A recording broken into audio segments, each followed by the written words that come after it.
ಎಲ್ಲರ ಸಂತೋಷ ನೆಮ್ಮದಿ ಹಾಳಾಗೋಯ್ತು.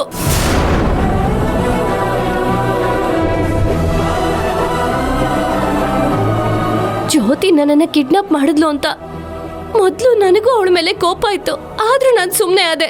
ಅಲ್ಲ ಅಣ್ಣ, ನನ್ ಗಂಡ ನಿನ್ನನ್ ಕೊಲ್ಲೋದಕ್ ನೋಡಿದಾಗ ನೀನ್ ಹೇಗ್ ನನ್ ಜೀವನ ಹಾಳಾಗ್ಬಾರ್ದು ಅಂತ ಸುಳ್ಳು ಸಾಕ್ಷಿ ಹೇಳಿ ಅವ್ರನ್ನ ಕಾಪಾಡಿದ್ಯೋ ಹಾಗೆ ಇವತ್ತು ಜ್ಯೋತಿ ವಿಷಯದಲ್ಲೂ ಒಂದ್ ಸುಳ್ಳು ಹೇಳಿದಿದ್ರೆ ಏನ್ ಕಳ್ಕೊತಿದ್ದೆ?